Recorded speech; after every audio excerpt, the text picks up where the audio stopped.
In 2013 in Maryland, there was a young man with Down syndrome, went to the movies. His caregiver went to get the car. He decided he was going to go back in and watch the movie again, but he didn't have a ticket. He refused to leave, so they called the police department. Eventually, they picked him up by the arms and started to take him out of the theater. But at some point, he wound up face down on the ground, and anybody, regardless of disability, can't breathe like that. And so he died over a $12 movie ticket.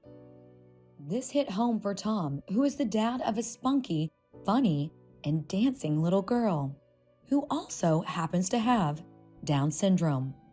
After learning about this story, I knew that I had to do something to see that that doesn't happen again.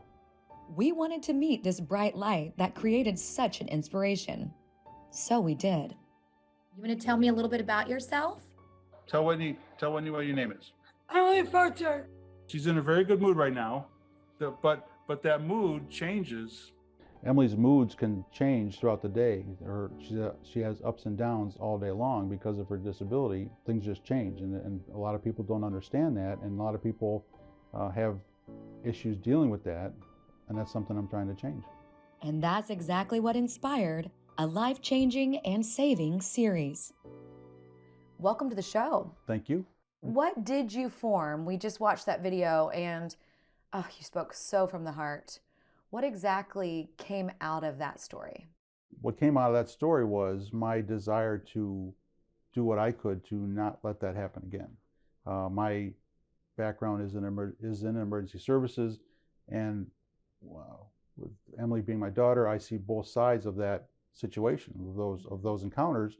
So it was obvious that what I needed to do was start talking to whoever I could, especially folks in emergency services, and help them understand if they come across anybody like Emily or anybody with any sort of disability, sometimes the way you're going to handle that is different than someone who's neurotypical. One thing we saw was Emily's mood can change. Is that one of the things that you inform first responders about? Like, she could be cooperating one second and then Exactly, the next. absolutely. What I tell people in our talks is, if you get nothing else out of what I'm saying, you need to be patient. If she's not having a good time, if she is not compliant with whatever it is that's going on, sometimes you're not going to have any choice but to wait. Tell us, it's called Emily Talks. It's the Emily Talk, yeah. Yeah, so are you going into schools? Yeah, we've gone into high schools. We did a very different version for our grade school, for the grade school kids. But we've gone into one of the local high schools and talked to support staff, teachers' aides, to help them understand, because they have students that have some sort of disability. What do you hope people take away from these talks? A better understanding of how Emily rolls. One of the things I tell them during the Emily Talk is, this is also a chance for you to see Emily and interact with Emily and see how she interacts with you if she decides to do so, and see how she interacts with me, again, if she decides to do so. Do you want this to be everywhere? I do, yeah. How crucial do you think it is?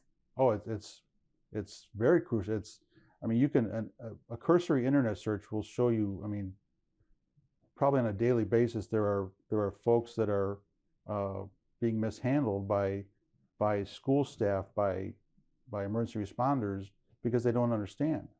They don't understand how someone like Emily, or someone who's on the autism spectrum, who can appear quite normal, but because of their disability, they have trouble processing what's going on around them, and they don't mean to be non-compliant, but they are.